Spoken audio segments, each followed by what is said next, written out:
Rob Schwartz is the author of 3 books: Your Soul's Plan, Your Soul's Gift, and Your Soul's Love, about why we plan great challenges for ourselves before we are born.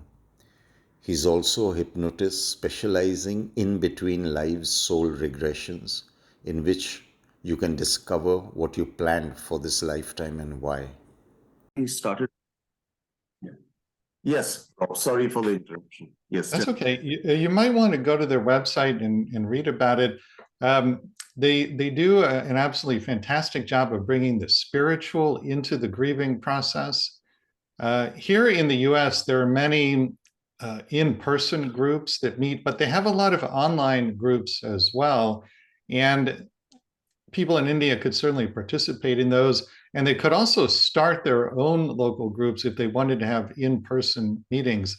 I'm not affiliated with the organization in any way. I've spoken to them, to their groups in the past, but they're doing such an amazing job. And I don't know of any other organization like that that's specifically for parents who have lost a child.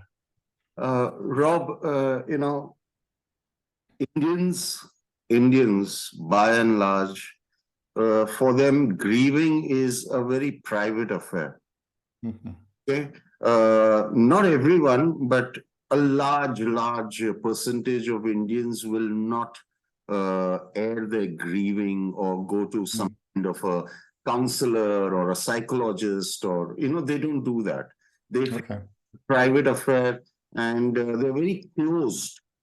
And I feel that is one of the reasons why it is getting so difficult for these people to really be able to handle this whole process. Like many times, in channeling, the guidance has come that you need to go to a counselor. You need help. And they say, no, we don't want to do this.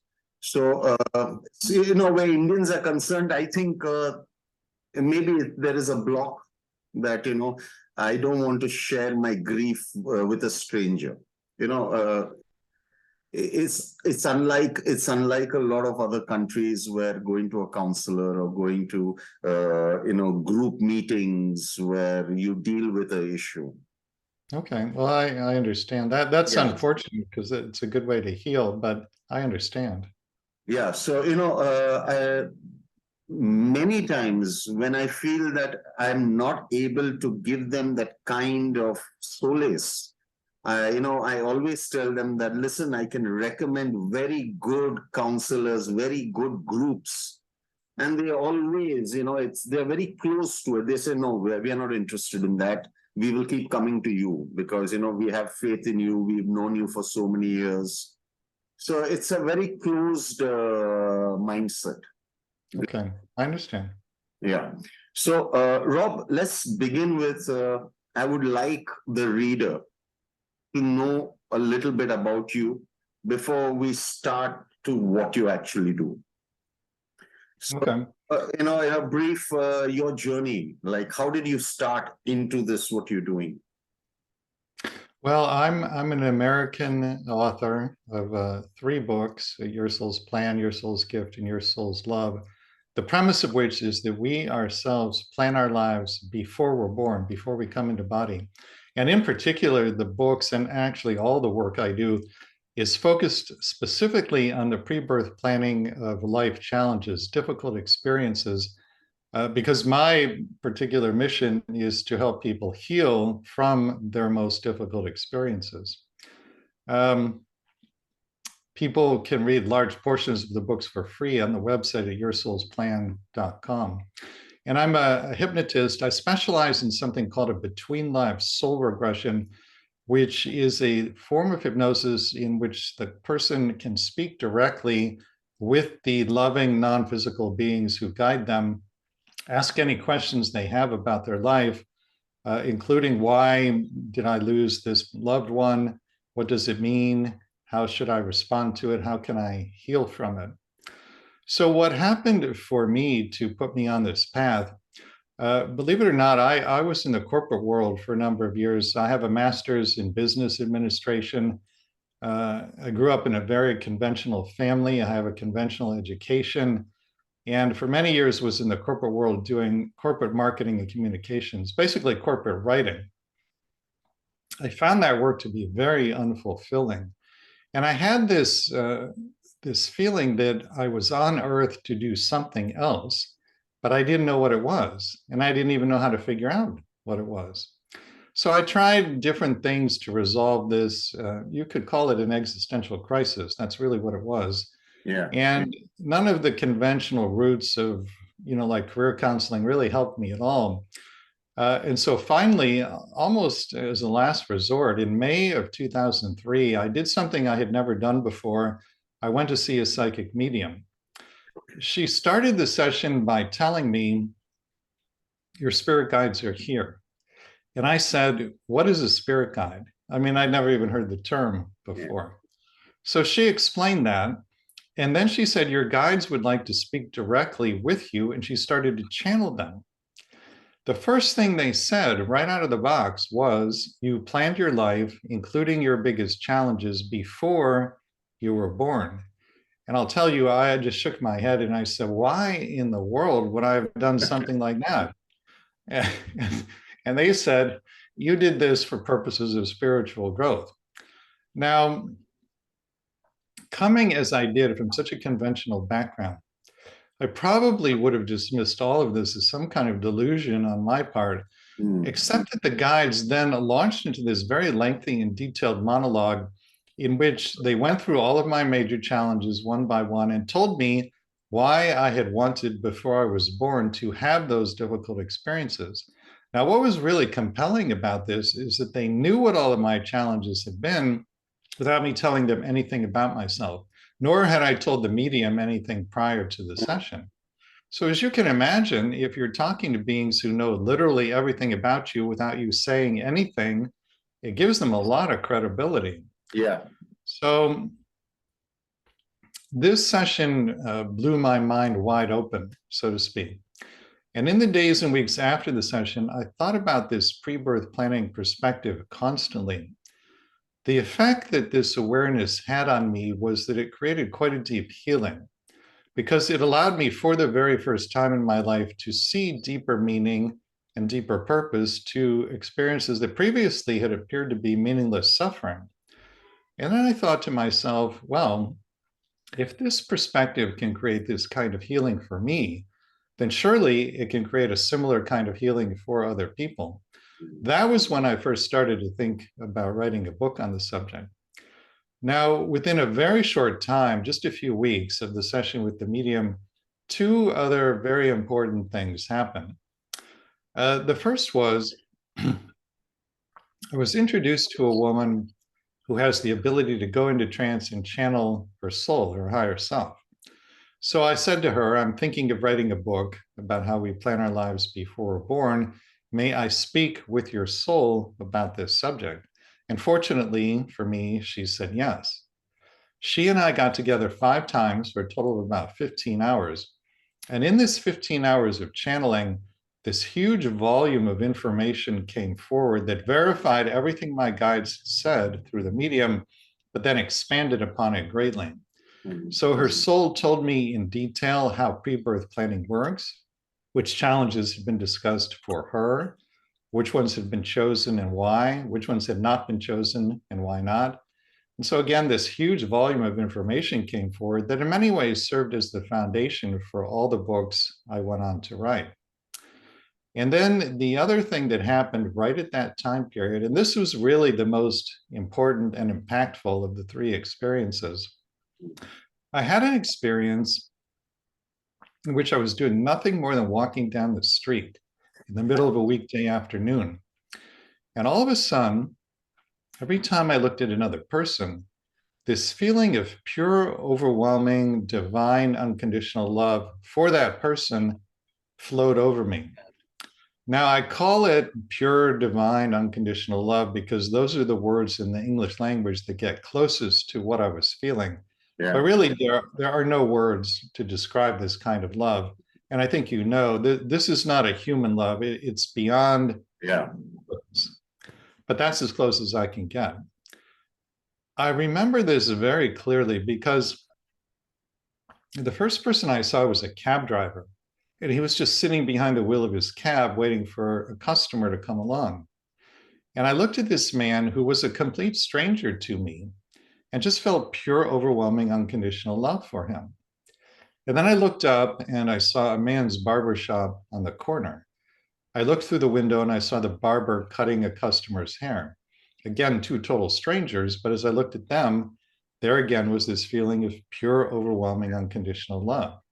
And then I turned around and there was a young woman, a mother, pushing an infant in a stroller down the sidewalk. And as I looked at them, there again was this pure, overwhelming, unconditional love.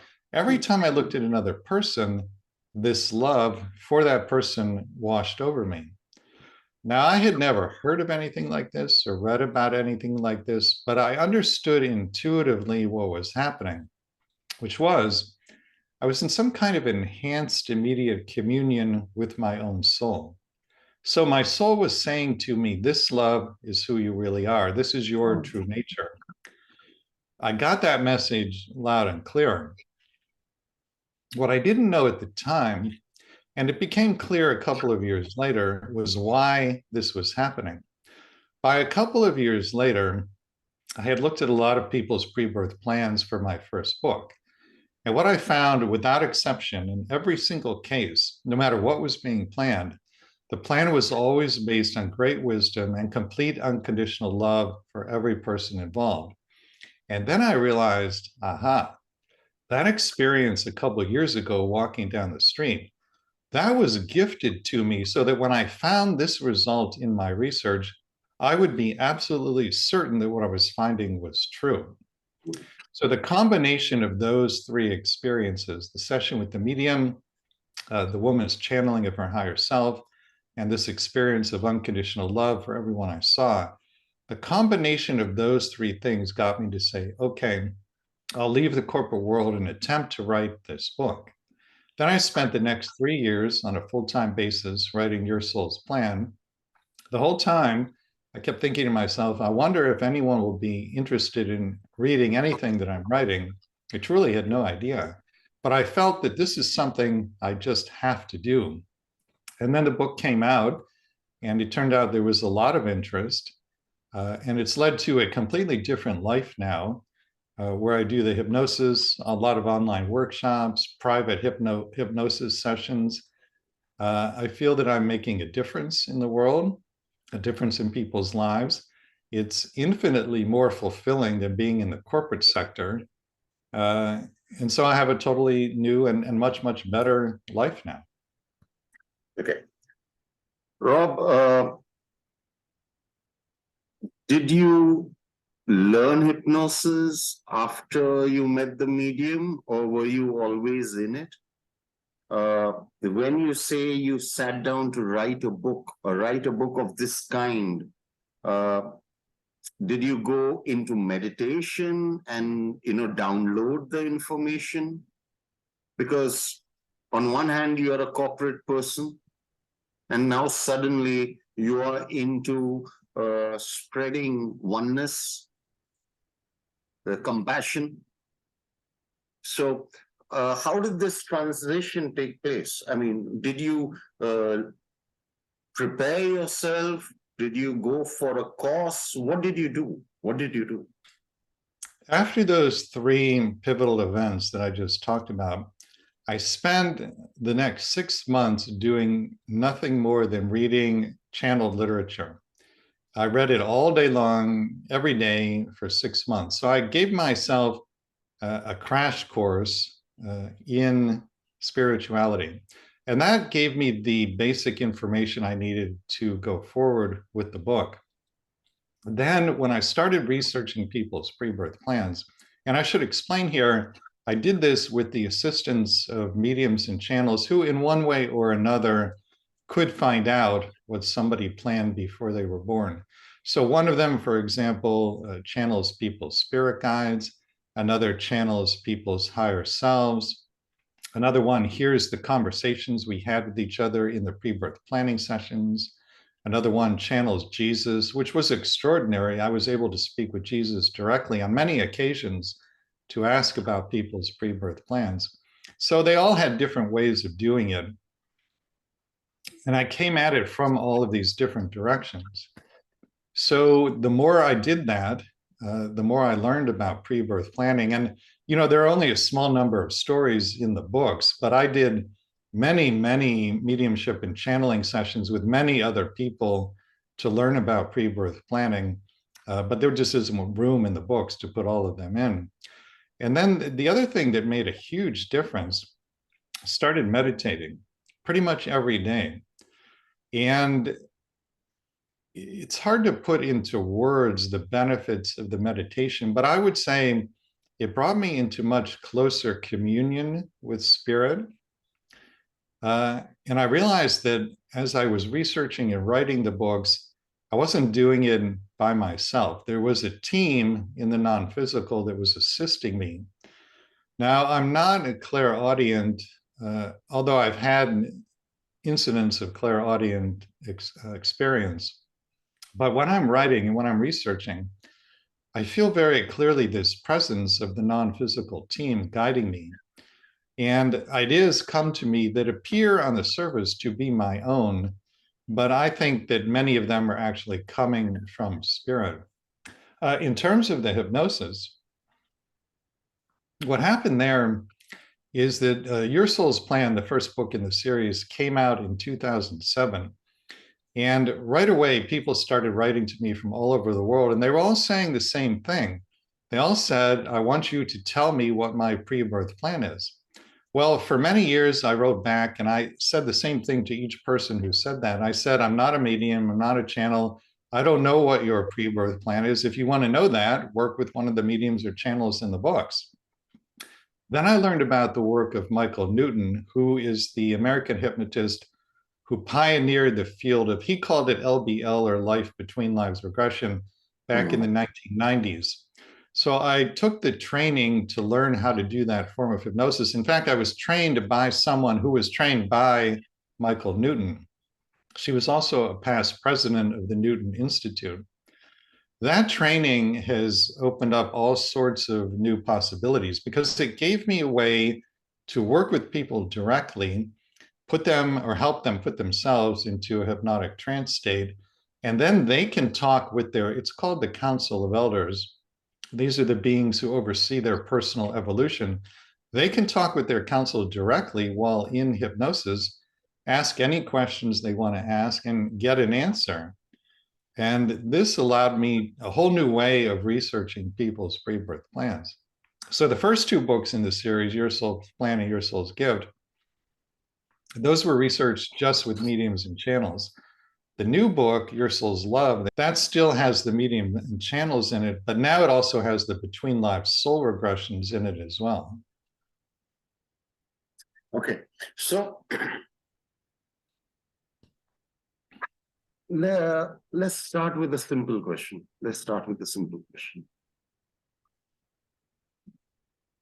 What you're trying to say, which I completely agree with, because that is what has come through in channeling for the past 25 years, is each one of us has a higher purpose for coming down in the physical body. And each one of us has something to work on. It could be reactions, anger, jealousy. It could be lack of confidence, or it could be basically trying to balance one's relationship with somebody else. Okay, but I can understand hypnosis being able to allow the individual to tap into that grid to find out the information. Okay, and it is coming from that individual, so there is a more what I would say authenticity for whatever is coming through. But how does, and like if I were to go to a medium and ask the medium that, could you please tell me what my greater plan is, what decisions I made with the Council of Elders? how would that be? How would one be able to verify that? Well, with the mediums who are and channels who are in my books, I did personal sessions with all of them before I decided to work with them. So I know that the information they gave me about myself is accurate. So I vetted them quite carefully. In addition to that, I think if anybody reads any portion of any of the three books, I would like to believe that they would feel the high vibration of all the channeled information. There's a lot of channeled information out there in the world, and it varies greatly by vibration. And somebody who is on a spiritual path or has any kind of reasonable sensitivity to the vibration of energy would like to believe that they would sense the high vibration of what is in the books. Okay. Rob, what is the most common thing that comes about? What is something that keeps coming about for most of the individuals? There are many different lessons we learn here in the Earth School. There are many different reasons why we plan challenges or even traumas, but they all have a common denominator. If you distill all of the reasons and the lessons down, the common denominator is that we are learning lessons in how to more freely and fully give and receive love. That, as I understand it, is the bottom line reason why all of us are here incarnate in the Earth School. And when I say giving and receiving love, both are equally important from the soul's vantage point. In other words, it's not sufficient from the soul's vantage point for you simply to give love to other people. That's extremely important, but it's only half of the circle of love in the world. The other half of the circle of love is receiving love from other people. So if you are someone who does not allow others to give love to you, you're actually blocking the flow of love in the world just as effectively as if you never give love to anybody else. Okay. Now, so where do we go wrong? There are very few people who genuinely give selfless love. If this is one of the foundations for us to come back, a lesson to learn or an experience to go through, why aren't we walking the plan? Where do we go wrong? I think there can be many answers to that question, but there's one that is bigger than all the others, in my opinion, and that would be ego. So the way I understand it is that everybody has layers to their consciousness, to their identity. Mm-hmm. The most superficial layer is the ego, the egoic mind. The ego's primary intentions are to protect, to control, and to avoid. The ego is what is sometimes called the small self or the personal self. And it's got all kinds of preferences. It wants this, it doesn't want that, it wants this to happen, it doesn't want that to happen. The vast majority of humanity currently is completely identified with this superficial egoic layer. They believe that that's who they are. They believe that their thoughts define them. They believe that they are their emotions. What they don't realize that there's a deeper layer, and the deeper layer is what you could call the true self. It's pure awareness. The deeper layer, the soul layer, is love, peace, joy, wisdom, harmony, selfless service, and so on, and many, many other what we could call divine virtues.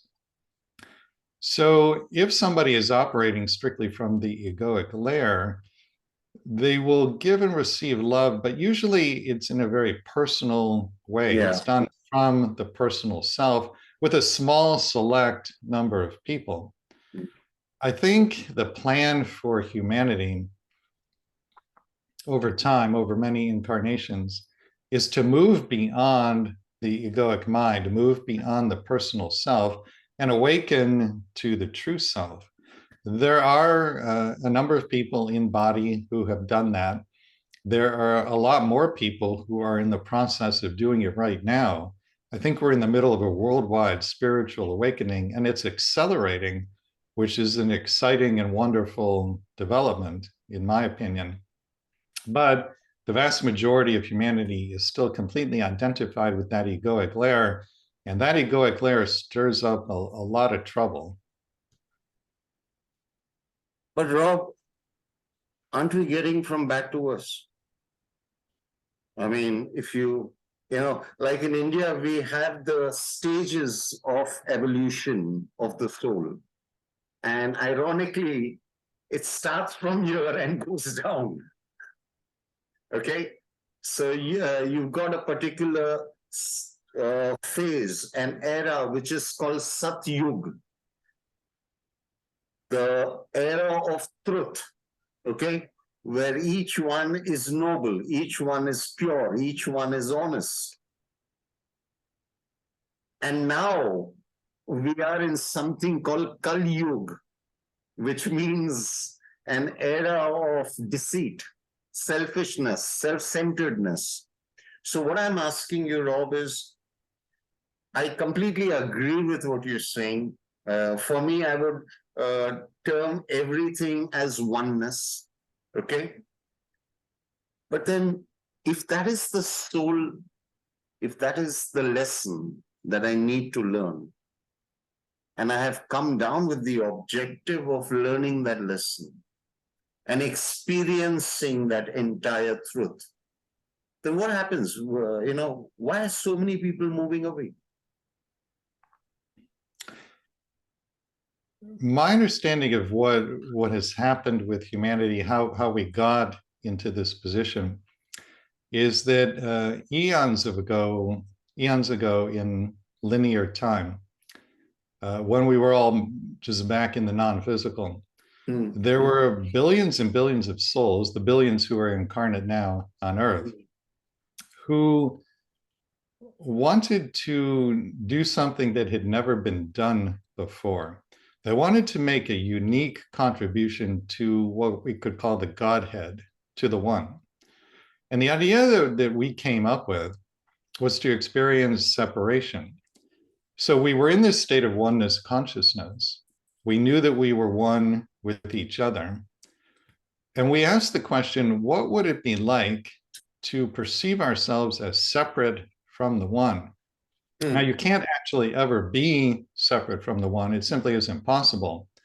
But we asked the question, what would it be like if we perceived ourselves as separate individual beings? As I understand it, after we posed this question and said that we wanted to create this kind of experience, there was a lot of discussion, a lot of debate between us and those more highly evolved who love and guide us. And the more highly evolved beings advised us not to do this because there would be so much suffering involved with them. So this discussion went on for quite some time. And in the end, we decided to ignore the advice of those who love and guide us. We basically said, we can do this, we've got this. And we went ahead and created the separation experience. When beings first started to incarnate on Earth in this state of perceived separation, there was a level of hysteria that set in immediately because we went from oneness to separation. And this was shocking and traumatizing to our consciousness. And then in this state of perceived separation, in which it looked like everybody else was different and separate from us and had different interests, there was a lot of anxiety, a lot of perceived threat. The world appeared to be a very dangerous place. It looked to us like we had to look out for ourselves first and protect ourselves. And so people started making increasingly low vibrational, fear-based decisions in order to control the world and protect themselves from perceived threats.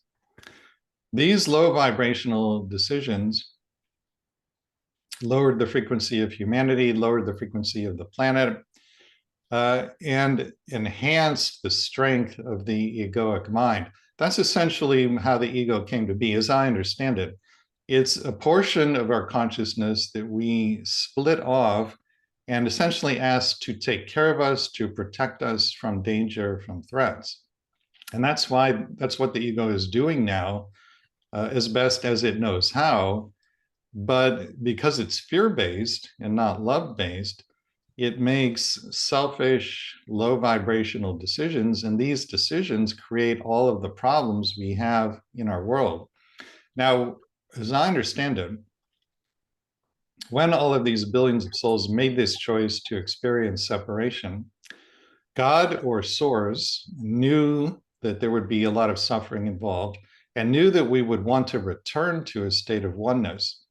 And so a plan was immediately put into place that is redemptive in nature.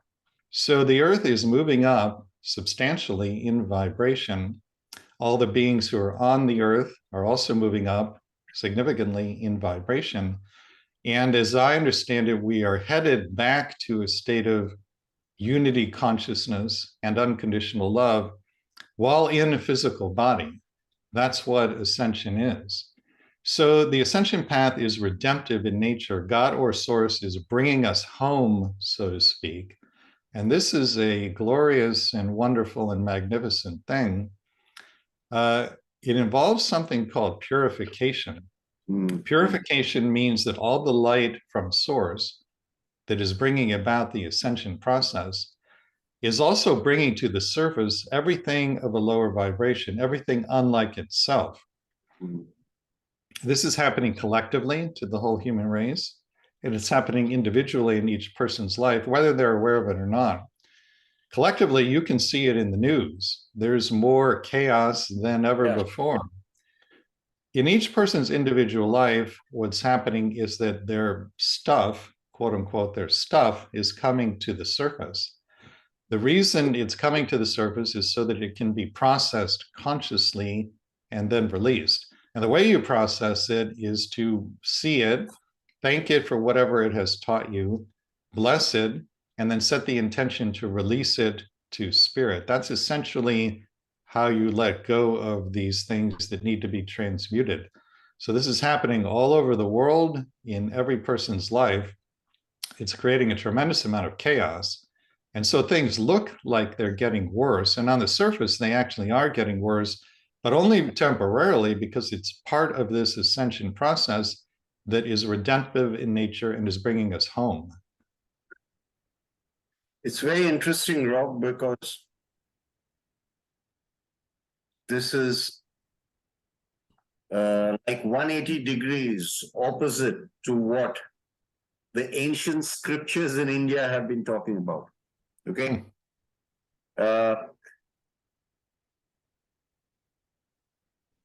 We believe that dissolution, that means everything going back to the source, has happened countless of times. And in what we would call Kali Yuga, that is the age of darkness, there will be spurts of light which will look like, we are moving at to a higher plane, but they're just spurts of light. And eventually, a long time from now, not now, I'm talking about thousands and thousands and thousands of decades from now, the final dissolution or going back to the mothership. That is what Indians and the Indian Sanatana Dharma philosophy talks about. Okay? It starts from here, where you're a spark that has come out from the great flame and your pure consciousness and everything is fine. And then as time goes by, we keep fucking things up.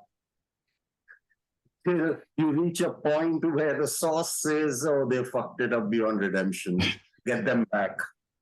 Okay, so this is what the ancient religion the ancient way of life, the Sanatana Dharma believes in, what you would call Hinduism, what you would call Hinduism. Okay, but okay, so let me ask you a question. Let's say I have come down because I have always been an angry soul, an angry individual. Okay, and my council of elders, my master, my guides, my certain ancestors, they've all formed together. And everything is going fine in every other aspect, but anger is an issue that has engaged me.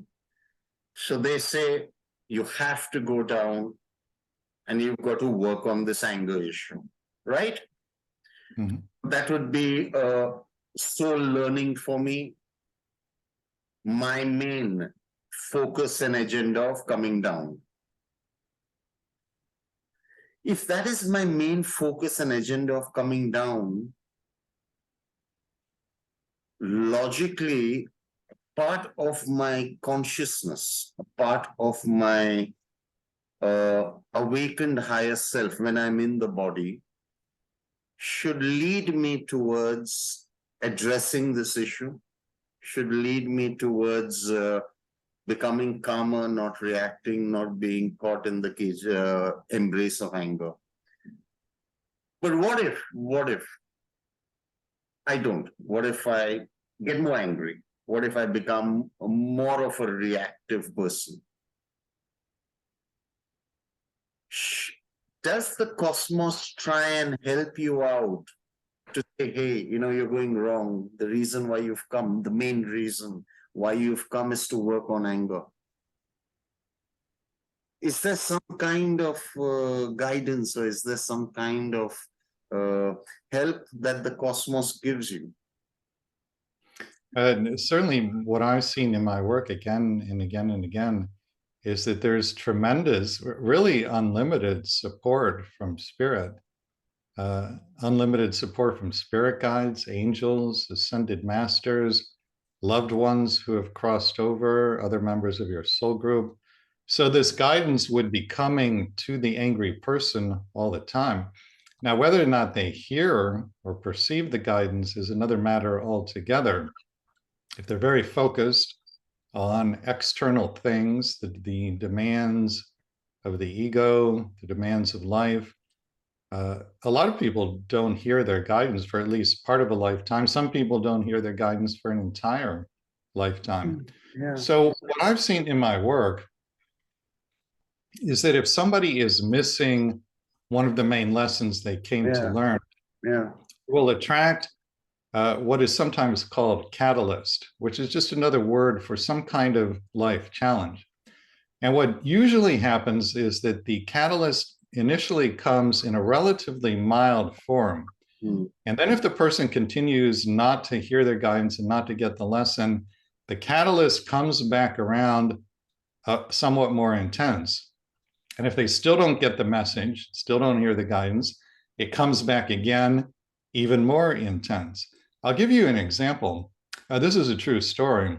Many years ago, I was working with a woman who at the time was in her 40s. And she shared with me the following true story that had taken place when she was in her 20s. When she was in her 20s, she and her daughter, who at that time was 7 years old, went to a swimming pool during the summer.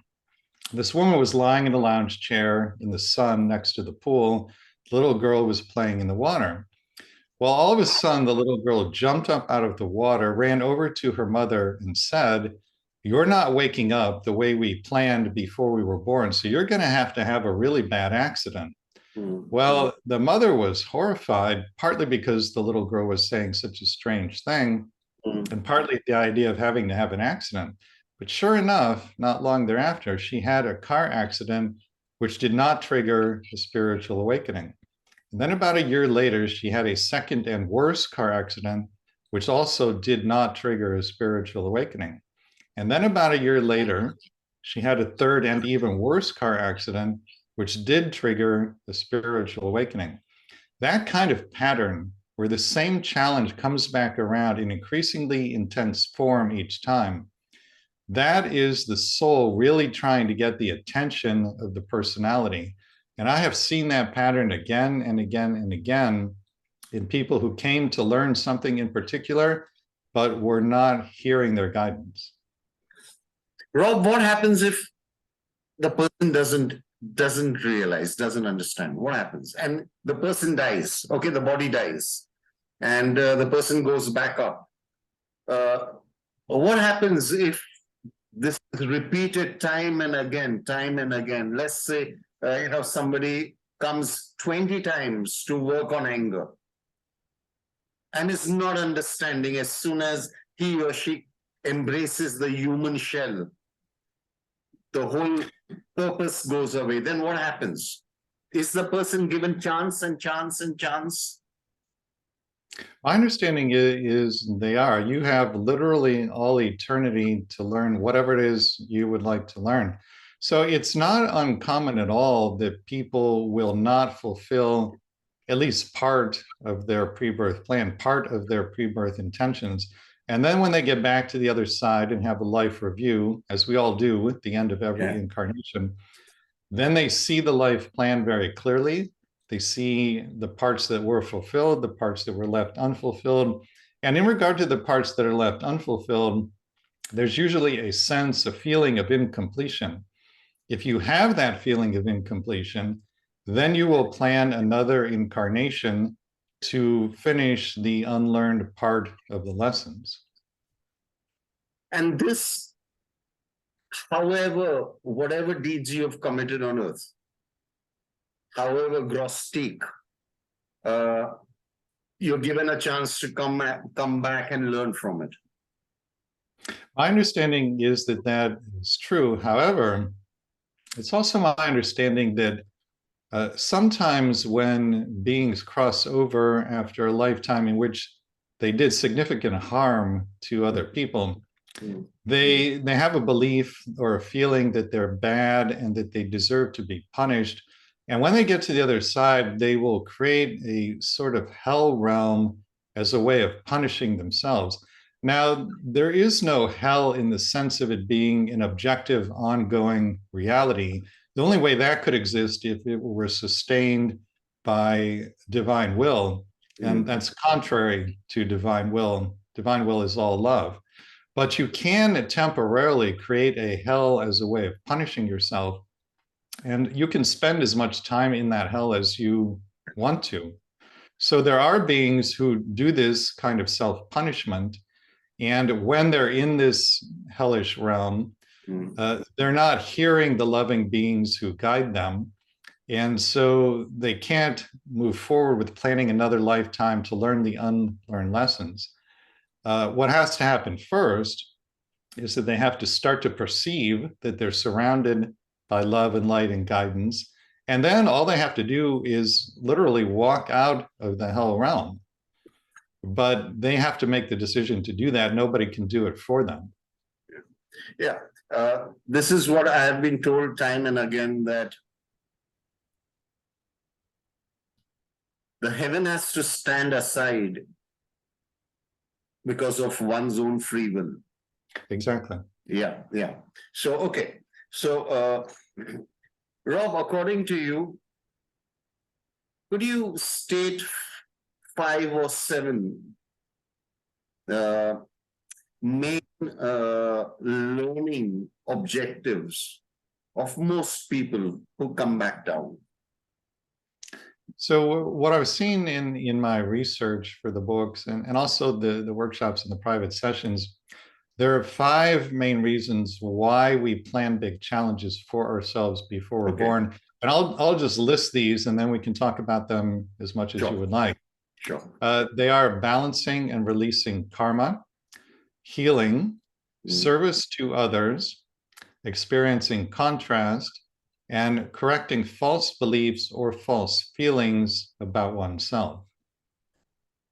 Okay, so let's start with the first one, Rob. Okay. How do you balance, you talked about karma. So how do you do that? Well, first, we have to make a distinction between balancing karma and releasing karma. They're not the same thing. Yeah. Balancing karma means that you plan to have a new experience that energetically offsets a previous experience. Releasing karma means you heal the underlying tendency that created the karma in the first place. In other words, if all you do is balance karma without also releasing it, you'll end up recreating the same karma over and over again. So let me give you a simple example of balancing karma. Let's say that there are two people who had a past life together in which one was ill and the other person was that person's caregiver. When those two people transition back into spirit and have their life review, as we all do, they'll see the caregiving relationship in the life review, and they may or may not feel complete with that. If they feel complete with it, then as I understand it, there is no karma, and they'll go on to plan something completely different. If they feel incomplete with it for any reason, the feeling of incompletion is the karma. So let's say they feel that way. What can they do to balance the karma? Well, the easiest, simplest, and most direct thing would be to trade places. Yeah. So now the one who was ill will plan the life challenge of caregiving.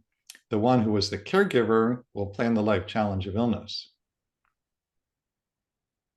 Okay, so that's balancing. Now, just a random question. Mm-hmm. These two once again leave the body. And what if they yet don't feel a completion? Then they would plan, most likely, they would plan another incarnation to experience whatever aspect they feel is incomplete. Okay, okay. There's so much of gruesome stuff going on, okay? Rapes, genocide, like in India, we've got something called acid attack, where, a boy and girl, the girl rejects the advances of a boy. So the boy throws acid on her face. Thanks. Yeah, it's gruesome. It's gruesome. How do you explain all this? So how do you explain these? How would you explain what happened to the 6 million Jews? How does this explain it? Any action that is not loving in nature, whether small or huge, it's being carried out by somebody who is lost in illusion. It's being carried out by somebody who believes that they are their thoughts, who believes that they are their feelings, who most likely believes that this, the physical realm, is all there is, who believes that they are their small, personal, individual self, who's completely out of touch with oneness or unity consciousness. And of course, it's fear-based. Fear is the underlying root of all of this. Those people are caught in the grip of the emotional body, which is another way of saying caught in the grip of ego. And this is why long-term humanity needs to move beyond the personal self, beyond ego, and reawaken to the true self, which is oneness, which is love, and which would never do any of the things that you just mentioned. Yeah, but Rob, let's say somebody rapes a woman, okay? Now, is this balancing? Is this a new karma? You know, in my second book, Your Soul's Gift, there's an entire chapter about the pre-birth planning of rape. And part of the motivation there is karmic and balancing. But I have to say, I think out of the total number of rapes that occur in the world, the percentage that is planned prior to birth is probably quite small, because that's simply contrary to the nature of the soul, which is love. So I have seen in my work, there is this small percentage of souls who plan this either to be raped or be the rapist in their pre-birth planning. But I think, again, that accounts for a very small percentage of the number of rapes that actually occur. You know, what you're really asking, I think, is about the nature of evil. And Yeah. this is something that I've discussed at length with Jesus in the channeling sessions for the books. And I said to him, does evil actually exist? Are there actually beings who are evil? And basically his answer was, no, evil does not exist, and no, there are no beings who are evil. There are simply beings who are in a tremendous amount of pain, and they're enacting their pain in the world. But if you say that a being is evil, that means that their nature is evil. And if their nature is evil, then to me, that means it can't be changed. They are forever evil. If that's the definition of evil, then I don't believe that there is any being anywhere who is evil. There are beings who have lost sight of their inherent nature, their inherent goodness, and the divine spark within them has become quite small to the point where they are completely unaware of it, but it's still there. There's still the spark of the divine in every single being. At least that's what I believe. See, Rob, where we come from in India, we believe the soul shall keep coming down, taking human form, till the jar of karma is completely balanced or cleansed. Okay?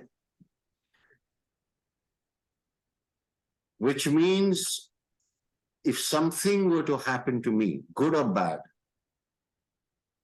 I have initiated it in some point of time with that individual. Okay? How does this philosophy, add up to someone who has not planned to get raped, but gets raped? Because the person who is raping that boy or girl,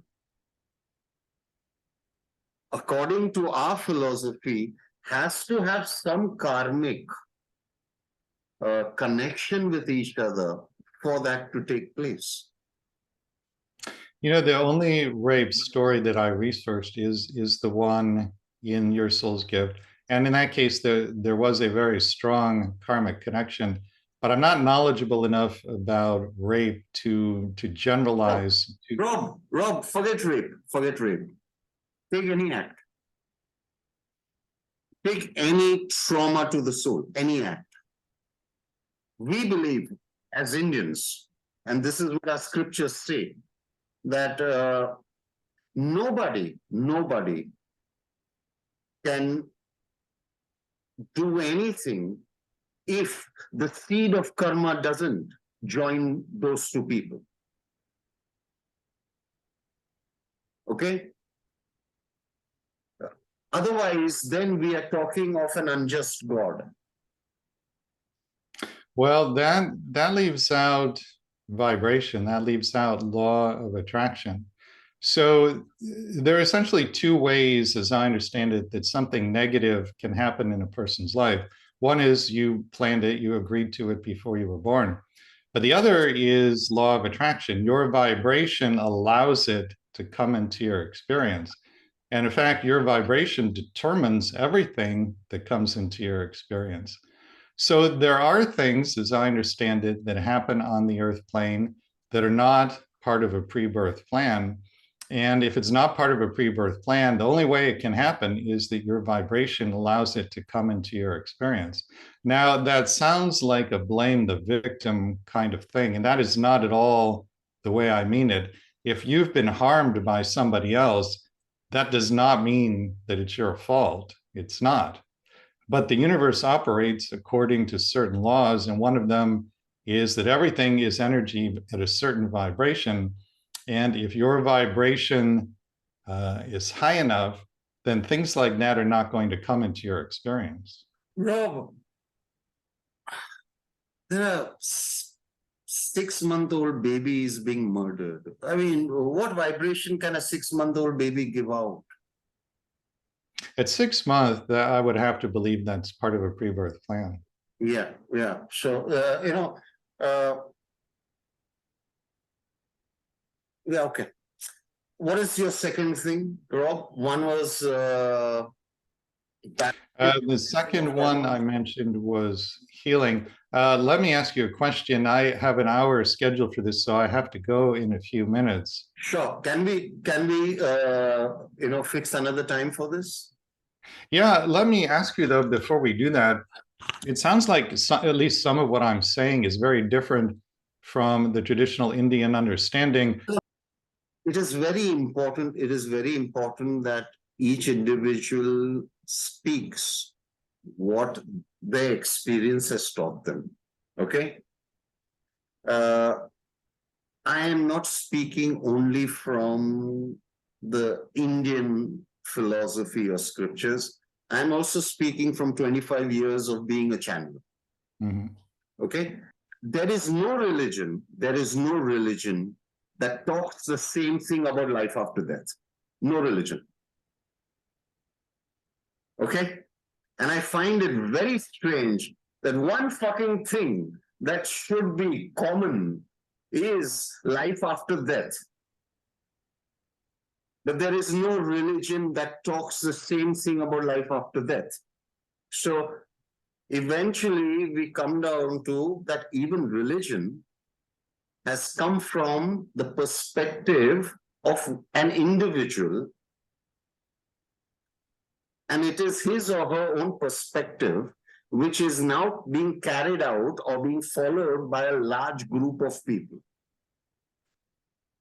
Okay. Anybody who has read spiritual or metaphysical literature has probably heard of the concept of oneness, yes, which of course is the idea that there's actually only one being in existence in the whole universe. And it's you, it's me, it's everybody. Each one of us is an individualized expression of the one. The way I understand the orientation to service, which by the way is in literally every single pre-birth plan I've ever looked at, it's always there in some form or some shape of another. The way I understand that orientation is that it's a natural expression of oneness, consciousness.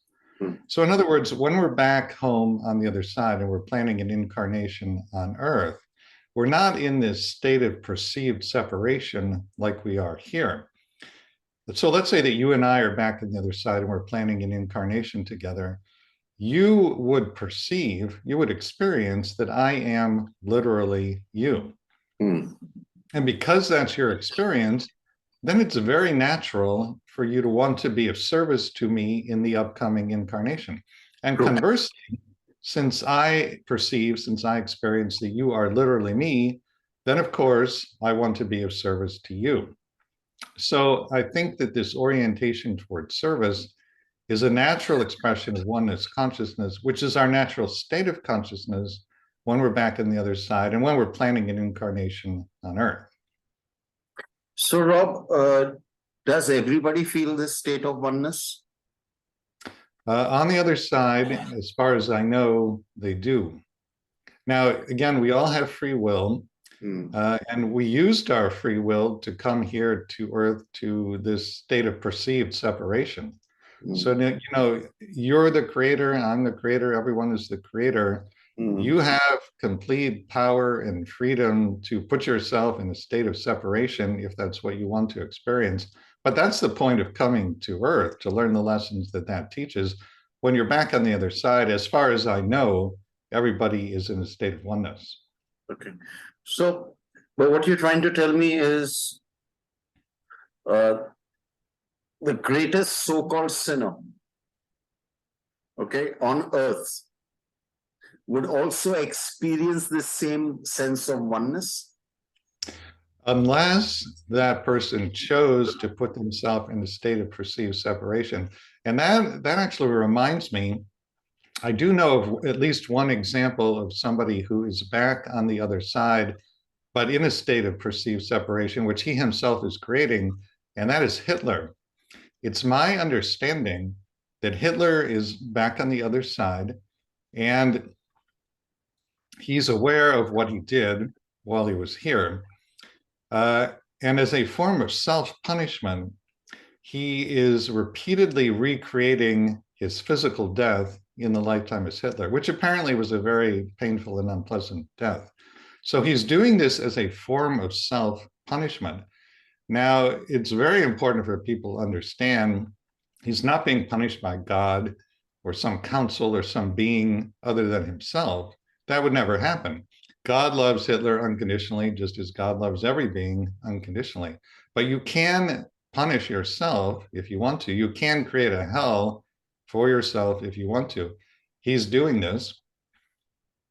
Now, he's surrounded by loving guides and angels and other beings who are sending unconditional love and light to him. And presumably at some point, he'll start to perceive the light. Then at some point later, he'll actually choose to move into the light, which he can do at any time. It's up to him.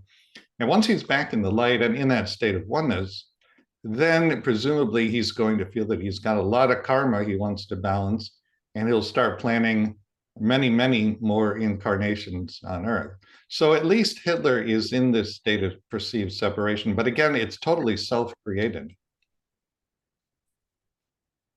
Rob, just like Hitler, have you conversed with people who have been killed by Hitler or the Germans? You know, have you ever interacted with those people who have suffered in the concentration camps?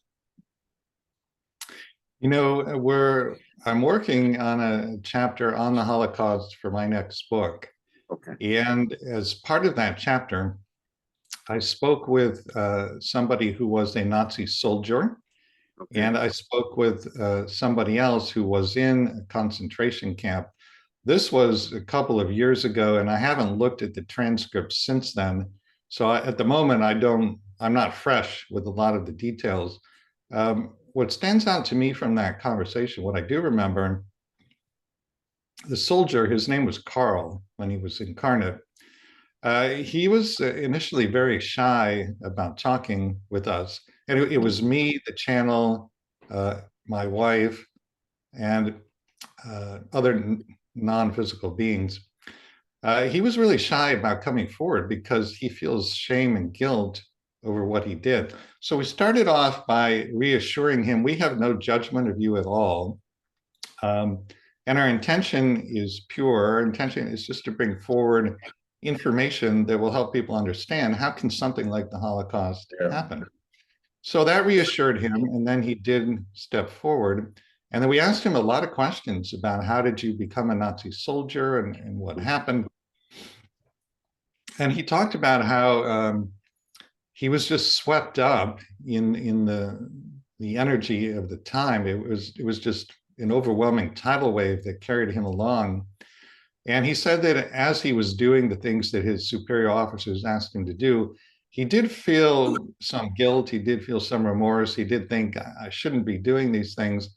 But it was just too strong of a tidal wave, and he didn't have the courage to resist it, which is understandable. I mean, if he had said no, he would have been shot and killed. And the other interesting thing about that is that then he stepped aside and Jesus came forward.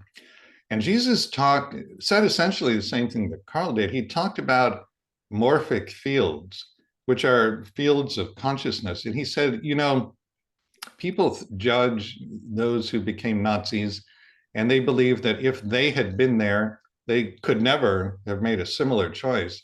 He said, don't underestimate the power of a morphic field.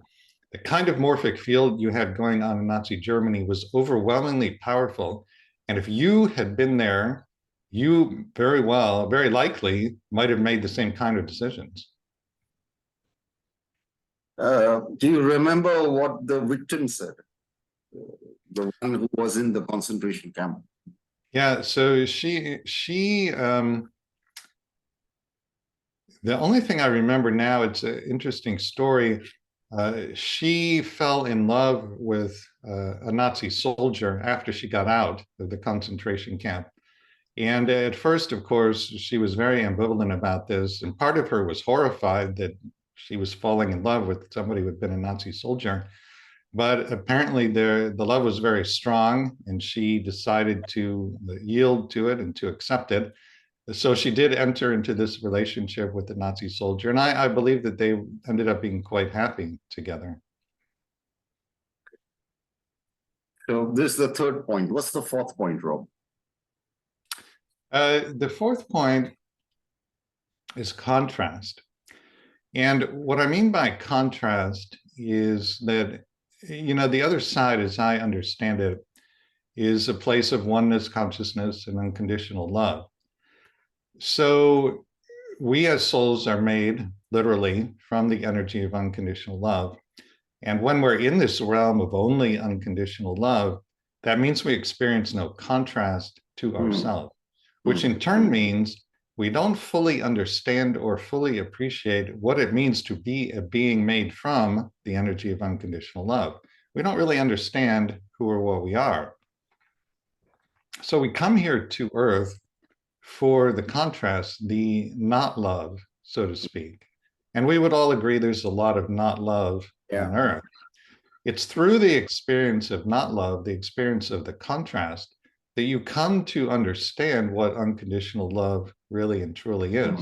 So by the time you go home at the end of a lifetime, you have what we could call a more profound self-knowing. You understand now what it means to be a soul made from the energy of unconditional love. Have you heard of the Conversation with God books by the American author Neil Donald Walsh? No, I've heard of them. I've not really read them. Well, in one of those books, the author Neil is talking to God about this idea of contrast. And God uses an analogy, a metaphor to explain it.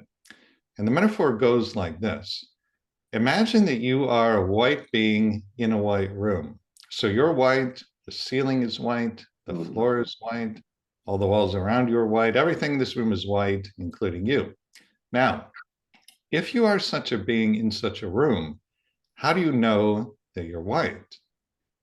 The answer is you don't. And in fact, you actually can't until you experience something that is other than white.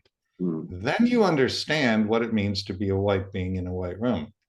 This, I think, is what the soul is doing here on the physical plane. We are love. We are in this realm of only love, the white room, so to speak. We experience no contrast to ourselves. We therefore don't understand who or what we are.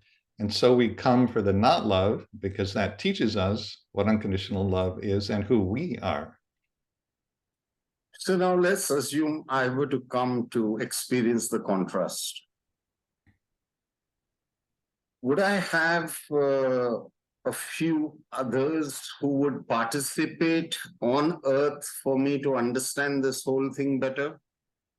Almost assuredly, other members of your soul group, and probably a number of other souls who are not in your soul group.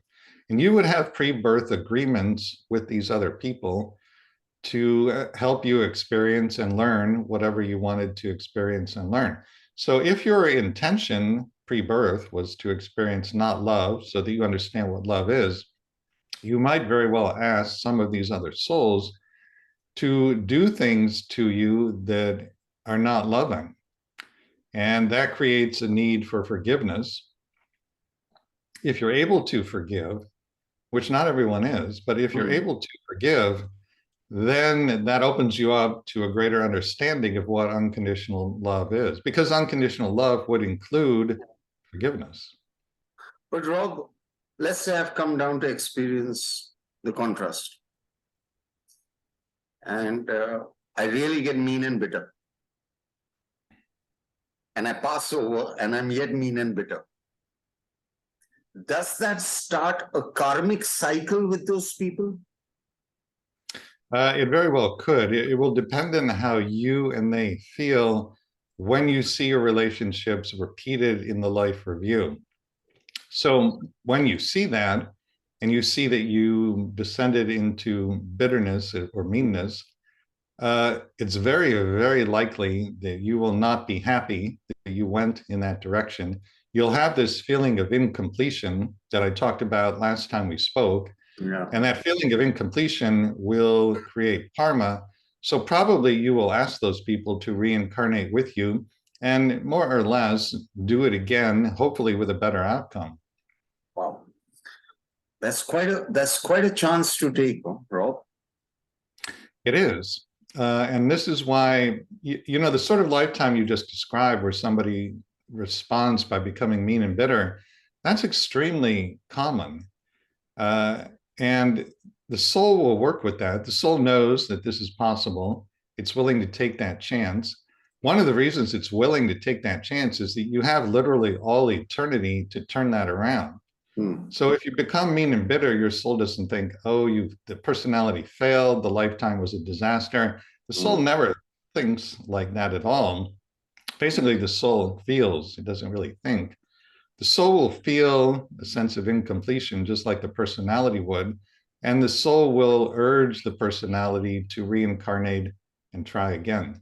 But this would be after study with your guides and other very wise and loving and highly evolved beings, a lot of discussion about what happened and why and how did you go into meanness and bitterness. What can you do next time around so that that doesn't happen again?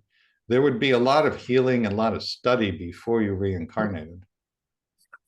But Rob, let's say, I've gone back, I'm bitter, I'm hurt, and I'm not forgiving.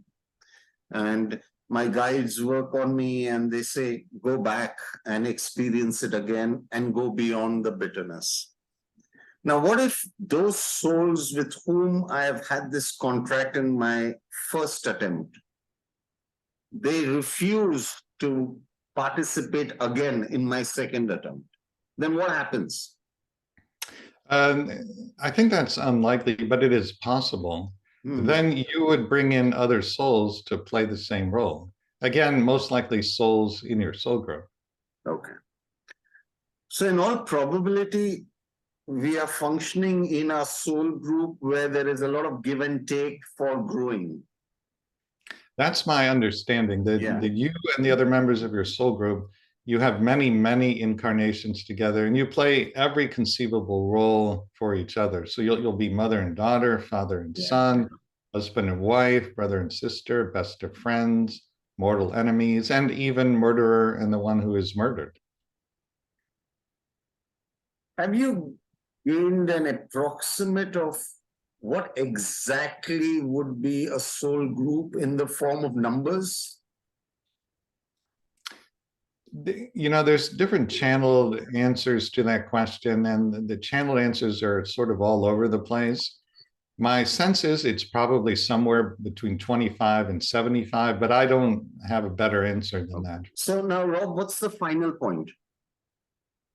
The final point really is a subset of the second point, which was healing, but it's so important that I always like to talk about it separately. And that is healing or correcting false feelings or false beliefs about oneself. So as I understand it, almost everybody has had at least one previous incarnation, and usually many, in which certain things happen that cause them to pick up a false feeling or false belief about themselves. By false, I mean false from the perspective of the soul. Two of the most common false feelings or beliefs about self are one, that one is powerless, and two, that one is unworthy or perhaps even worthless. Soul knows, of course, that those things are not true. And if you pick up one of those false feelings or beliefs, to the soul, it feels discordant, and the soul wants you to heal or clear or release it. So how is that done? Well, here in the third dimension where we are, what will happen is people will draw to themselves experiences that seem on the surface to confirm the false feeling or false belief. That's a basic fundamental function of life in the third dimension. The world is set up to mirror you back to you so that you find out what lies within your consciousness, even if it's subconscious, And then you can bring it to the light of conscious awareness where you can set about healing it. So if you believe or feel yourself to be powerless, unworthy, or worthless, you draw to yourself experiences that seem to confirm that, Okay. not as a punishment, but so that you can become aware of the false feeling or false belief and then heal it. Beautiful. Okay. Rob, I have a few questions. Is there a predestined time to die? My understanding is that people set up several, I call them exit points. So there are possible times to die, and whether or not you take an exit point, you would take one basically under one of two sets of circumstances. Either you've done everything you came here to do, in which case it's time to go home, or the opposite of that, your soul concludes that you will not be able to do what you came here to do, in which case the soul doesn't want to waste time, just go back and plan another lifetime. Okay. Other souls come to receive you. When you Say that again, please.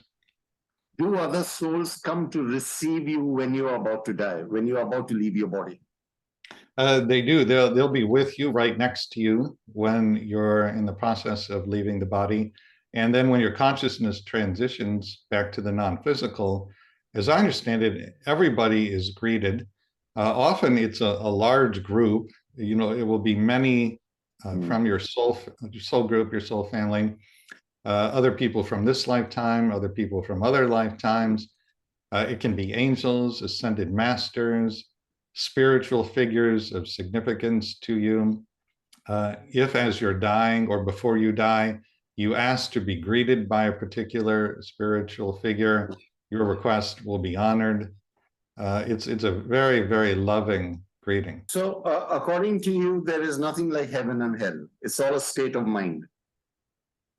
Well, you could say there is a heaven. I think the other side is heavenly, and we could call it a heaven. There is no hell in the sense of it being an ongoing objective reality. But like we talked about with Hitler, you have the power to create a temporary hell for yourself if that's what you want to do. And that can go on for a long time. It can go on for a very long time. And there are hellish realms on the other side. Again, not sustained by divine will. They're not ongoing objective realities.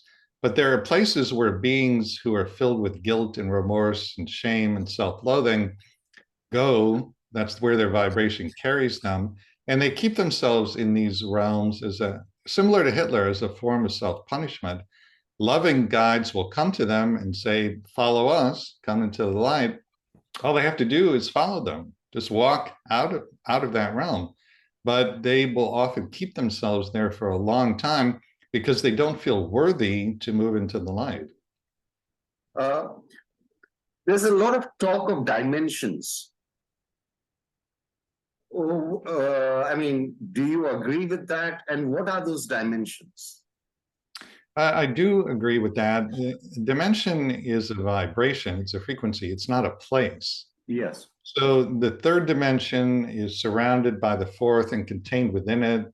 And the third and fourth are surrounded by and contained within the fifth, and on and on and on. I don't have any idea how many dimensions there are. I'll share with you an interesting anecdote, though. Very early on, when I was doing a channeling session for my first book, this must be 20 years ago.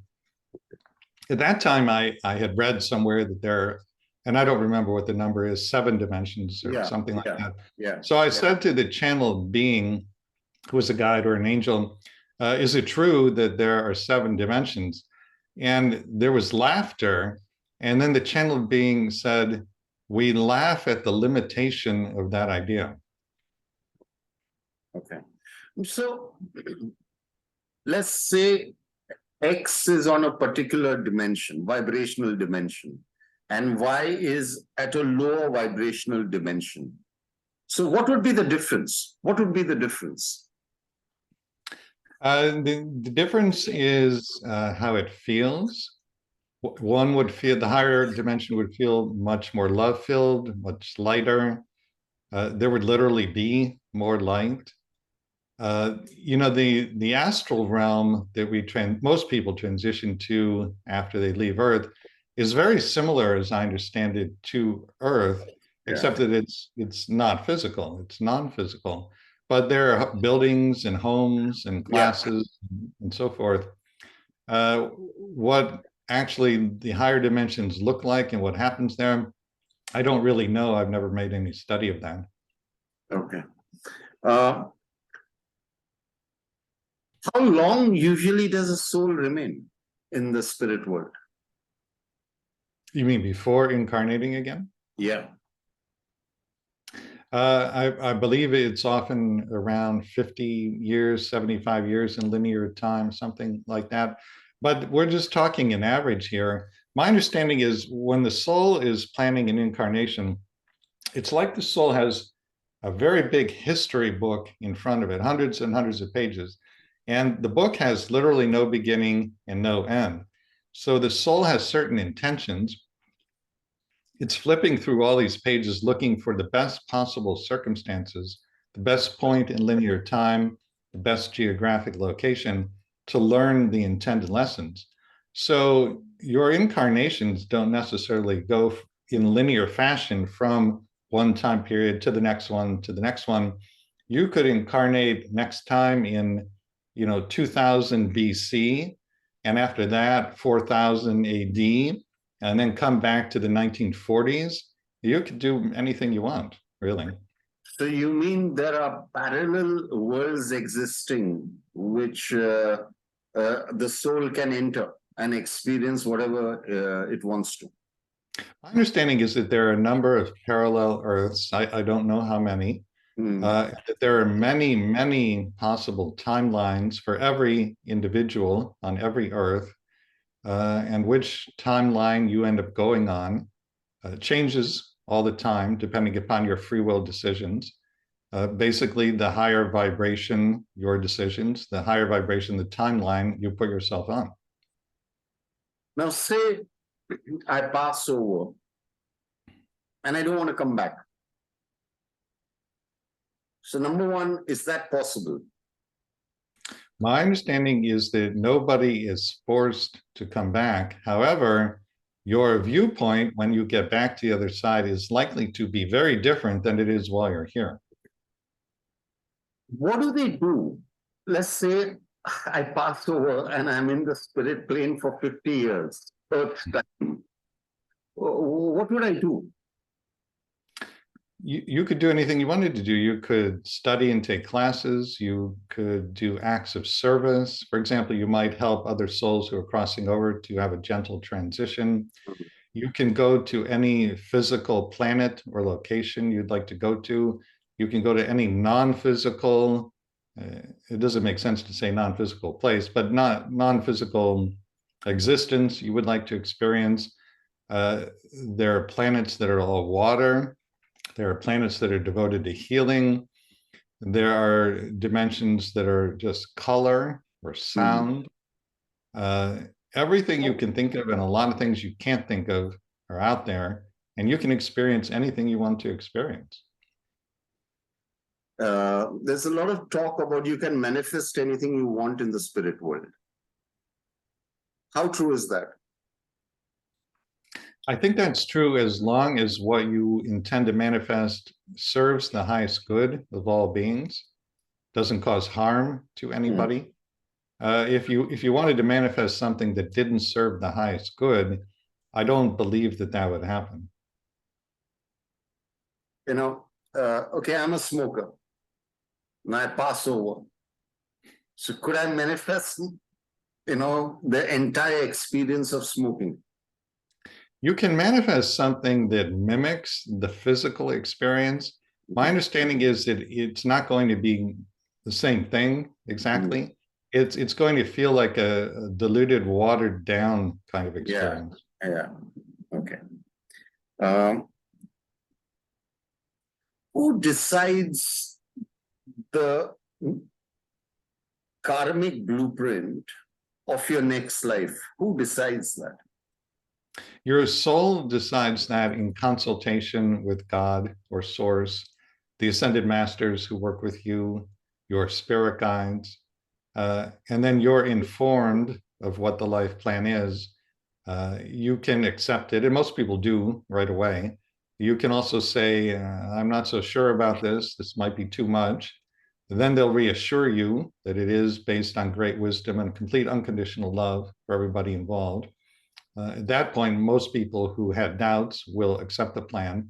But if you continue to express doubts and you say, I don't know, this might be too much, the plan will be amended until it's acceptable to you. So nobody is ever forced to do anything they don't want to do.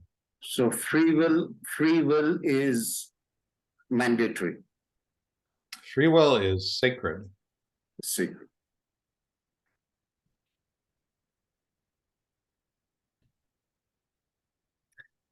When an individual commits suicide, there's a lot of talk about the soul going to a very, very horrid place. There's a lot of talk about the soul being earthbound. What's your opinion about that? There are some souls who take their lives, in very emotionally disturbed states, of course. And they can end up being earthbound. Sometimes they don't actually realize that they're physically dead. Yeah. And so they don't know to move into the light. Eventually they'll figure it out and they will move into the light. But my understanding is that souls who suicide and transition back to the other side, they're not going generally or really ever to a hellish realm. The most common experience is what they call a gray zone. They just experience gray all around them. And then after some period of time, they leave the gray zone and move into the light. That is the most common experience for a suicide, as I understand it. Now, let's say the soul is earthbound. Have you ever communicated with the earthbound soul? I don't believe that I have.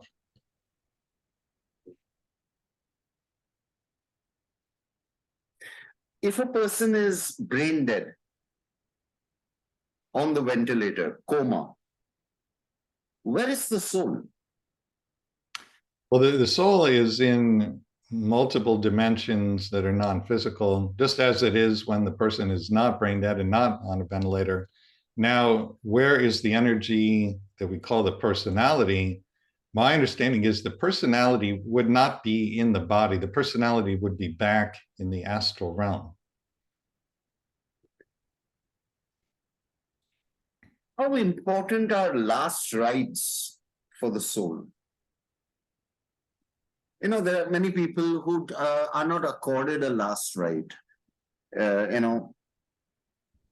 any soul told you, it felt incomplete or it felt, abandoned because there was not the proper last rites done for the soul? I've never been told that, and I've never heard or read that anywhere. I can take an educated guess about this. Belief is very important. So if somebody believes that last rites are necessary, for example, to get them into the light, that sort of belief could easily create that experience temporarily. Eventually, they're going to realize they didn't need the last rites to move into the light, and they'll move into the light anyway. But it could take a little while to realize that. Anyone talk to you about organ donation? The only thing I know about that is that the energy of the donor stays in the organ. So when you receive an organ from somebody else, you're getting their unique energy. And that can take a while to adjust to. It can cause physical issues. You might just sense that something is a little bit off. You don't understand exactly what it is. You're accommodating another being's energy within your own.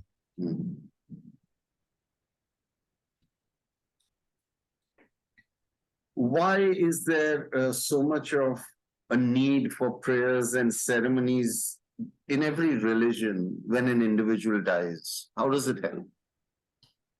I think it comforts those who have stayed in body. Many people believe that this is all there is, and then you die and you don't exist anymore. So if you have that belief system and somebody you love dies, that makes their death extremely difficult to deal with. So I think prayers are a source of great comfort. And even for people who know that life goes on eternally, I think those people understand that prayers can ease the transition of the person who has crossed over. And it's a source of comfort to those who stayed behind in body, even if they know that life is eternal. How can we on earth help those who have passed over? I think prayer always helps. It's always heard, it's always received. You can help them by thinking kind, loving thoughts about them, expressing gratitude to them for whatever role they played in your life. You can also help them by, when you're ready, letting go of them. So a lot of people in their state of grief, without realizing that they're doing this, they're clinging energetically to the loved one who has crossed over, and they're holding them back from moving forward with whatever they want to do next. People who do this generally don't realize that they're doing it. And you have to, of course, give yourself time to grieve. You can't force yourself in an unwholesome way to just suddenly let go. But understand that if you're energetically clinging to somebody who has crossed over, that can hold them back. And you don't want to do that indefinitely. Rob, when you say hold them back, what does that actually mean? What do you mean hold them back? I mean that they want to go on and do other things. They want to perform new acts of service. They want to study and take classes. They want to travel around the universe. And it's like they've got a phone next to them and the phone is constantly ringing. It's like the person who's grieving is calling them all the time, saying, talk to me, be with me, pay attention to me. And that doesn't free them up to go on to do what they want to do. There's no way to switch off that phone in the spirit world? I don't know the answer to that question, but I do know I've seen many channelings of beings who crossed over, and they talk about how somebody who was grieving for them kept calling them, so to speak, and it didn't allow them to move forward. Okay. Now, when we call spirits to us, are we in any way disturbing them, distracting them, depleting them? In general, no, I don't think so. The highly evolved beings, Jesus, for example, is such an enormously large energy field.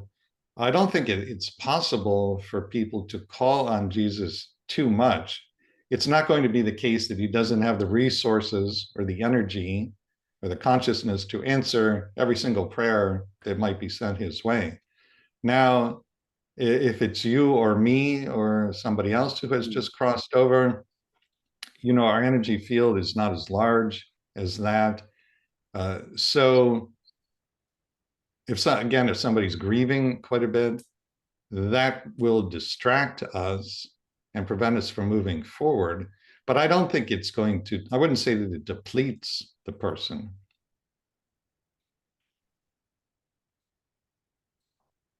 Do our loved ones who have passed over, do they frequently visit us? My understanding is that whenever you think about them, that is calling their attention to you. And beyond that, they will check on you periodically just to see how you're doing. Now, can this be done by any spirit in any vibrational plane? The ones that are in the self-created hellish realm that we talked about, I don't know whether or not they would be able to do that.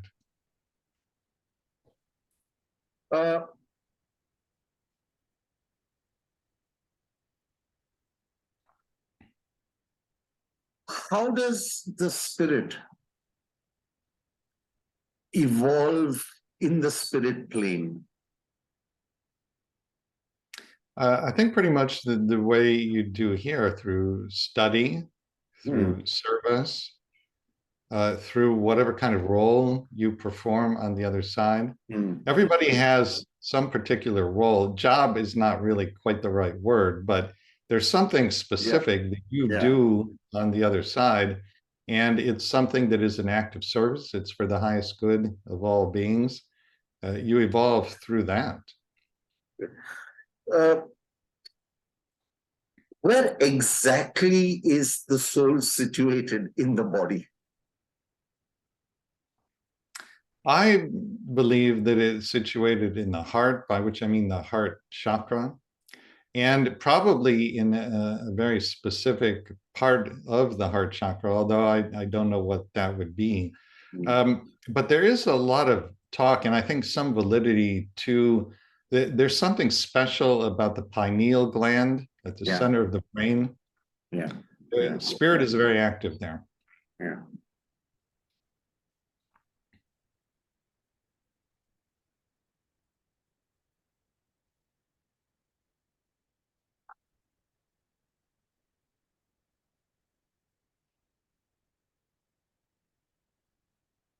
Has anyone talked to you about the form of, cremation, burial, anything? Has anyone said, I'm not comfortable with this form of exit? I don't think that has come up in any of the research. A long time back, a friend of mine had come for channeling. And I normally don't, I don't have the ability to communicate with spirits who have passed over on my own free will. But if they do come in, great. So this mother of this friend had come, and she told the friend, she was basically telling me, okay, he hates me. So I asked her why.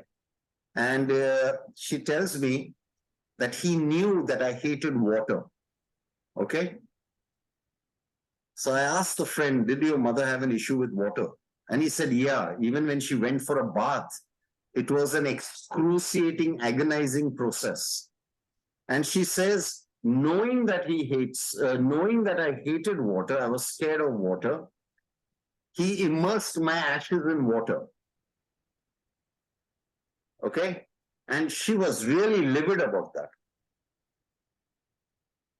So, that's why I asked you this question that, does the way of exit, has anyone complained about it? I've never heard a story like that before, but that's very powerful. Yeah. And she was livid. She was livid. I mean, she was so upset and so angry with her son that, it really meant a lot to her.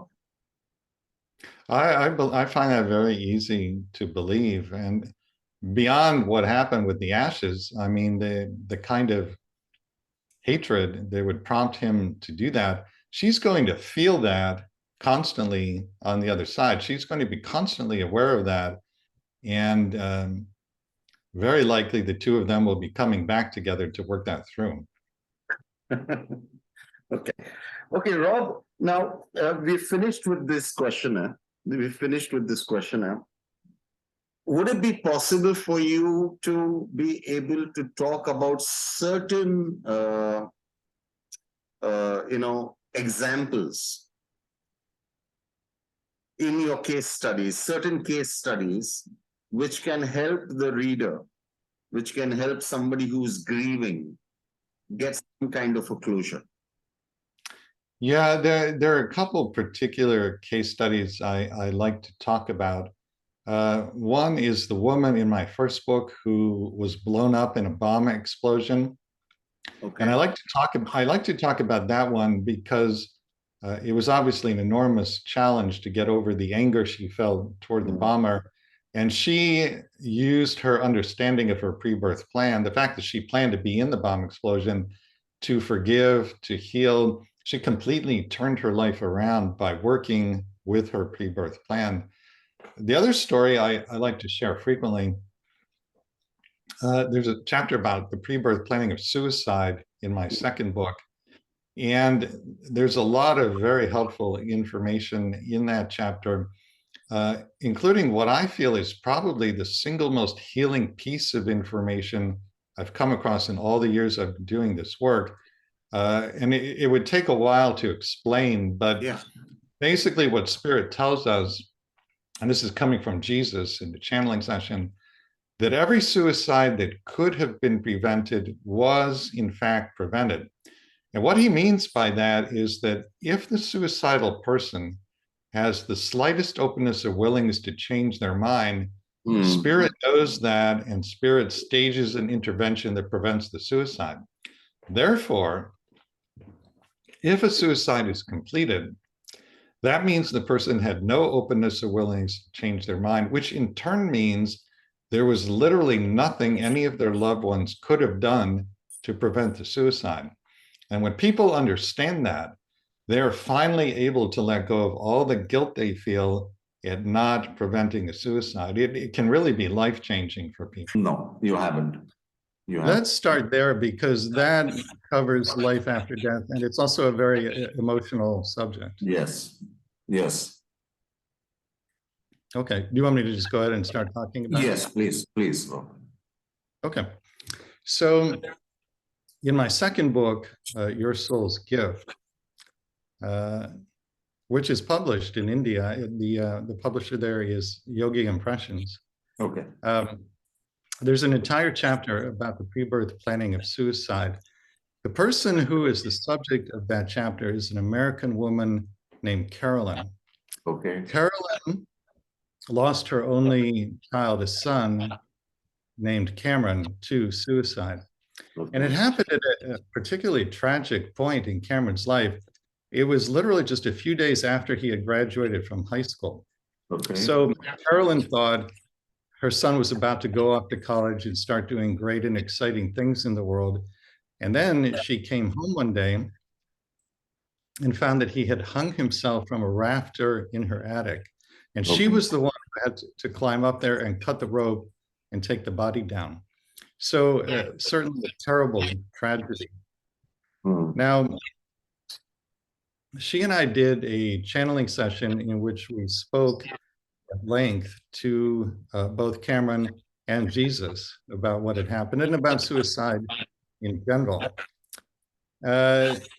So at the beginning of the channeling session, Cameron comes in. Well, actually, first Jesus comes in. And I ask him, is suicide planned before we're born? He says it is never planned as a certainty, but it is planned as a possibility or a probability, or rarely probability so high as to be almost certain. And then he says that this was the case with Cameron. Cameron was bringing back into body unhealed energies from past lives for the purpose of healing them. And it was foreseen in Cameron's pre-birth planning session that he was doing this to such an extent that it would cause extreme anxiety and extreme depression, which would make a suicide very, very likely. Okay. Now, when people hear this, they always say, well, why in the world would anybody create a life plan that makes suicide very likely? It's important for people to understand when you're back on the other side planning a life, your perspective is very different than it is when you're here in body. Okay. One of the big differences in perspective is that on the other side, you know that a lifetime here is actually very brief. It's here, it's gone like a clap of thunder. You might or might not know that when you're in body, but you do know that when you're on the other side planning your lifetime. Second big difference in perspective is that when you're on the other side planning a life, you know that nobody is permanently harmed by anything that happens here. Again, you might or might not know that when you're in body, but you do know that on the other side. And the other big difference in perspective is that when you're on the other side planning a life, you're very much aware that the wisdom, the learning, the healing that comes out of the incarnation will be part of you literally for all eternity. Okay. Again, you might or may not know that when you're here, but you do know that on the other side. So from that perspective, that a lifetime is actually very brief. Nobody is permanently harmed by anything that happens here. And yet the wisdom and the healing become part of you for all eternity. From that perspective, it actually does make sense that some souls, not all, but some, would plan very challenging lives like Cameron did. The other point I want to make about this, if you plan to do certain things in an incarnation, and then for whatever reason you're not able to do all of them, your soul has no judgment of that whatsoever. Now, here at the level of the personality, we judge that. We say the person didn't accomplish everything they wanted to accomplish. Isn't that sad? Isn't that bad? The soul has no such judgment. What the soul will feel is a feeling of incompletion. That's all. And there will be a motivation to continue in another incarnation to complete what was left incomplete. But there is no judgment of the personality at all. So this was Cameron's plan. He brought back in these unhealed energies for the purpose of healing them. He knew that a suicide was highly likely, almost certain, but he was very ambitious. He wanted to see if he could do this, and so that was his plan. So Jesus tells us that, and then he steps aside, and Cameron comes in, and he speaks directly with his mother. It's very poignant, very touching. The first thing he says to her is, you are not at fault at all. You are not to blame in any way for my suicide. I alone made this decision. It is solely my responsibility. You did nothing wrong. You are not to blame. And as I understand it, this is actually the single most common thing that people who have suicided tell their loved ones when they're contacted through a medium or a channel. They always say, it's not your fault. You did nothing wrong. It was solely my responsibility in my decision. So he tells Carolyn, his mother, that this is the case. Then he tells her what happened when he transitioned after the suicide. And he describes that when he got back to the other side, he was in what he calls a gray zone. It was just gray all around him. And then after some period of time, and I put time in quotes here because there is no time. But after some passage of time, he sees his guides, and then his guides take him out of the gray zone and into the light. And he talks about how fortunate he was to see his guides shortly after he crossed back over to the other side. And I think the reason he describes this as fortunate is that, as I understand it, a lot of times when somebody suicides, they go into this gray zone and they're there for what feels to them like a long time before they see their guides and before they can go into the light. But he sees his guides very quickly after he crosses over. Now, he says that he's in a state of confusion when he gets to the other side, because when he took his life, he was obviously extremely agitated. And so he crossed over in this state of emotional agitation. And he says that he actually didn't even know that he had died. So his guides actually show him the dead physical body, and they say to him, you've taken your life, you're dead, you're now back with us on the other side, which comes as a big surprise to him. Then he talks with his mother a little bit about what he's doing on the other side, and he says that he is helping other teens who have suicided to make a more gentle, light-filled, love-filled transition back to the other side. And he talks about the home that he has created for himself, basically just describes how wonderful it is to be back on the other side, and that he's very happy and that he's well, he's completely well. He tells his mother that he has come to her many times in the dream state, and they've had many, many long, deep, difficult conversations about what happened. And he says that in these conversations, he reassured her again and again, just as he's saying now, that it was not her fault. She did nothing wrong. She's not to blame. He also says that he has tried to contact many of his friends in the dream state, and some he was able to get through to, and they got the message. Others he just couldn't get through to. So they have this reconnection, this reunion, which is very touching, and I think very healing for his mother. Then Cameron steps aside and Jesus comes back in. And he shares with us, with me, what I feel is perhaps the single most healing piece of information I've come across in all the years I've been doing the work that I do. And what he tells us is that, and this is a direct quote, every suicide preventable by outside forces was indeed prevented. Every suicide preventable by outside forces was indeed prevented. And then he goes on to explain what this means. He says that if a suicidal person has the slightest openness or willingness to change their mind, Spirit knows that, and Spirit stages an intervention that prevents the suicide. The intervention could be almost anything. For example, it could be something as simple as a bird flies by. It distracts the person. They forget for a moment how much pain they're in, and they don't go through with the suicide. Or the intervention could be that somebody walks by and smiles at them. And this makes them feel just a little bit better, and so they don't go through with the suicide. I actually know of an intervention. I met this person. A number of years ago, I was in England to give a series of talks. And I was introduced to a young man who told me the following story. And I'll come back to Carolyn and Cameron in a moment. This young man, a guy in his 20s, was very depressed. He was homeless. He'd been rejected by his parents. He had no source of income, no job, was completely desperate. And one day he was sitting at a train station in northern England, and in his mind only, silently in his mind, he was debating with himself between the only two courses of action that he felt were open to him. One was suicide. The other was he thought he would rob somebody at an ATM. He would wait until somebody withdrew their cash and then steal their cash from them. So he's sitting there at the train station debating between these two options, when all of a sudden, this mysterious hooded figure comes up to him.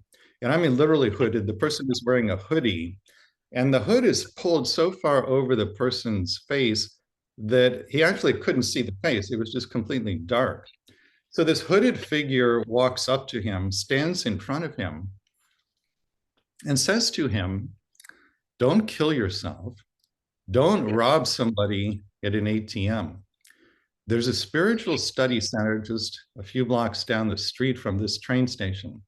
Go there, talk to the person who owns it, and see what happens." So he does this.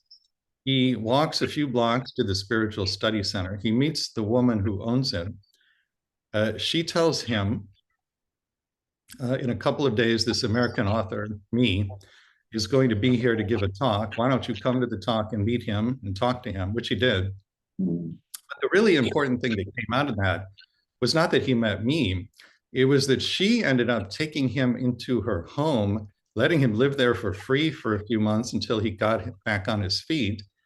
And I don't know what happened to him after that, but hopefully he is still in body and managed to turn his life around.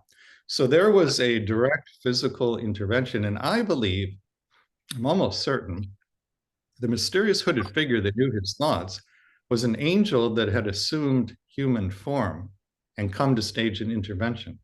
So coming back to Jesus, he says that every suicide that could have been prevented was prevented because if the suicidal person has the slightest openness or willingness to change their mind, Spirit knows and Spirit stages an intervention. What that in turn means is that if somebody lost somebody they love to suicide, there was literally nothing they could have done about it. So I would invite anybody who has lost a loved one to suicide, take any guilt or self-blame you might feel and set it down, step away from it. That's what your loved one wants for you. And again, there was literally nothing you could have done to prevent it. So that's the gist of what Jesus says in this chapter. And I share this story all the time, as often as I can, because there are so many people in the world who have lost one to suicide, and they blame themselves. They think they should have done something to prevent it. And there was nothing that they could have done.